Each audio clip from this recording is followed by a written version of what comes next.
감사합니다. 오늘 본문 22장은 아브라함이 브엘세바에 살 때 이야기를 보여줍니다.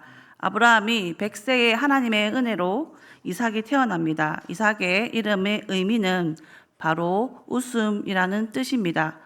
이삭은 이름 자체에서 알 수 있듯이 아브라함과 그 가정의 기쁨이고 감사이고 은혜인 아들이었습니다. 기적으로 태어나게 하신 독생자 이삭을 하나님께서는 번제로 바치라고 명령하셨습니다. 창세기 22장 1절에서 2절에 보면 그 일 후에 하나님이 아브라함을 시험하시려고 그를 부르시되 아브라함아 하시니 그가 이르시되 내가 여기 있나이다. 여호와께서 이르시되 내 아들 내 사랑하는 독자 이삭을 데리고 모리아 땅으로 가서 내가 내게 일러준 한 산 거기서 그를 번제로 드리라. 아멘. 사랑하는 독자 이삭을 데리고 모리아 땅으로 가서 그를 번제로 드리라고 하십니다. 번제로 드리라는 것은 불에 태워 바치라는 것입니다. 이런 명령을 하신 하나님을 이해하는 것은 쉽지 않습니다. 그러나 하나님께서는 우리를 시험하실 때 그 시험에는 분명한 목적이 있다는 것을 반드시 기억해야 합니다. 그렇다면 하나님의 시험의 목적이 무엇입니까? 그것은 하나님께서 사랑하시는 믿음의 사람에게 그 인생에서 불투명한 부분이나 혼동되는 부분이 있을 때 시험을 통해서 확실히 정리하시고 그 후에 복을 주시려는 것입니다. 결코 하나님을 믿는 사람을 무너뜨리고 절망에 빠지도록 하려는 것이 아닙니다. 아브라함에게서는 있어서 혼동되고 있는 것을 분명히 해야 할 부분이 바로 이삭이었습니다. 아브라함이 100세에 얻은 이삭을 귀하게 여기고 사랑하는 것은 당연한 일입니다. 그러나 아브라함도 모르게 하나님보다 이삭을 더 사랑하고 있었습니다. 하나님보다 더 사랑하는 것이 생기면 그것이 바로 우상숭배가 됩니다. 그래서 하나님은 이삭 문제를 분명히 정리하고 넘어가야 할 필요가 있었습니다. 이 문제를 정리하지 않으면 아브라함은 복의 근원이 될 수 없기 때문입니다. 그래서 하나님은 아브라함에게 아주 어렵고 괴로운 시험을 주십니다. 그런데 아브라함이 시험을 대하는 태도는 어떻습니까? 창세기 22장 3절에 보면 아브라함이 아침에 일찍 일어나 나귀의 안장을 지우고 두 종과 그의 아들 이삭을 데리고 번제에 쓸 나무를 쪼개어 가지고 떠나 하나님이 자기에게 일러주신 곳으로 가더니 아멘. 아브라함은 한마디 불평도 없이 아침에 일찍 일어나 순종하면서 묵묵히 길을 떠납니다. 아브라함이 이렇게 순종할 수 있었던 이유는 바로 하나님의 약속을 믿는 믿음이었습니다. 창세기 21장 12절 같이 읽겠습니다. 시작. 이삭에게서 나는 자라야 내 씨라 부를 것임이니라. 아멘. 이삭을 주시고 이삭을 통해서 많은 자손을 주겠다고 하나님께서는 분명히 약속하셨습니다. 하나님께서 약속해 주신 말씀을 아브라함은 분명히 알았고 그 약속을 끝까지 믿었습니다. 창세기 22장 3절과 5절에 보면 번제에 필요한 물건들을 챙기고 방해가 될 수 있는 하인들은 기다리게 하므로 아브라함은 이삭을 번제로 드리는 데 있어서 어떠한 방해가 없도록 하고 이삭과 단둘이 모리아 산으로 올라갑니다. 아브라함과 함께 번제에 쓸 나무를 지고 가던 이삭이 아버지 아브라함에게 질문을 합니다.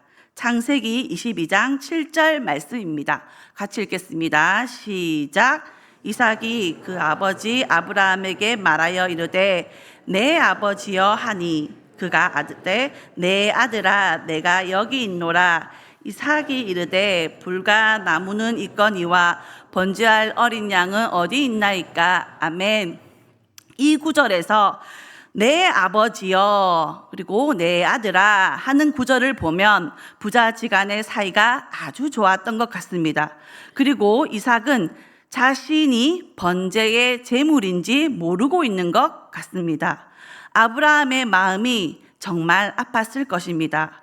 9절에 보면 마침내 하나님이 아브라함에게 일러주신 곳에 이르고 제단을 쌓고 이삭을 결박하여 제단 나무 위에 놓습니다.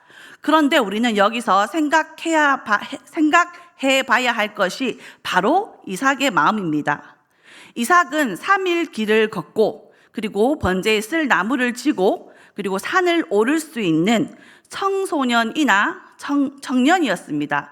반면 아브라함은 130세가 넘는 노인이었습니다.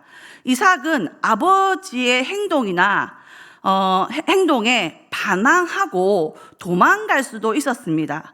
하지만 이삭은 그렇게 하지 않고 아버지의 말과 행동에 순종하는 모습을 보입니다. 지금 이 시험에서 아브라함은 하나님의 약속을 믿고 시험을 받고 시험을 치르는 것이지만 이삭의 입장에서는 도무지 이해가 되지 않을 것입니다.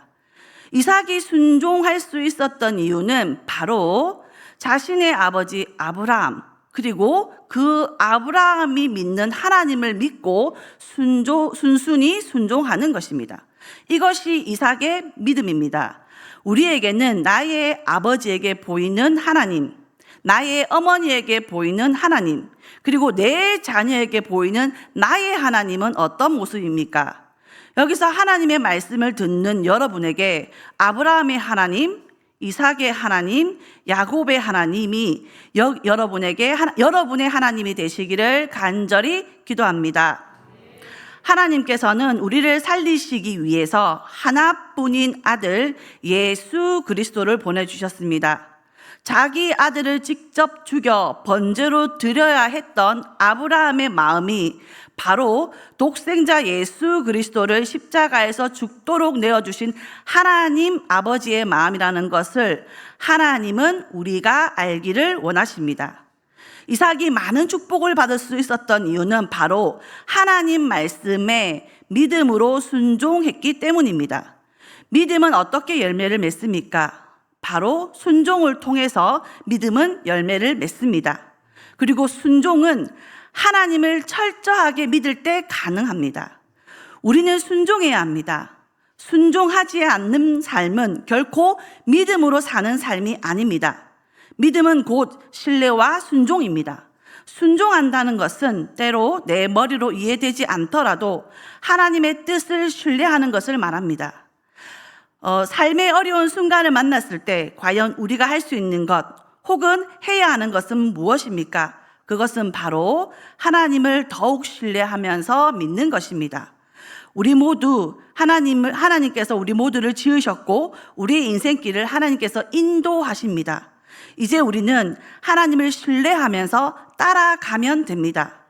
하나님을 신뢰하시고 어려운 때에 더욱 신뢰하시는 여러분이 되시기를 바랍니다.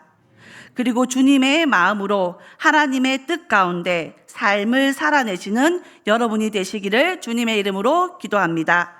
기도하겠습니다. 하나님 아버지, 오늘 우리의 순종을 통하여 하나님 나라의 구원과 역사가 진행되는 줄 믿습니다. 날마다 겸손히 순종함으로 하나님의 나라를 바라보도록 인도하옵소서. 우리에게 주님에 대한 믿음이 날마다 더하도록 하옵소서. 예수님 이름으로 기도합니다. 아멘.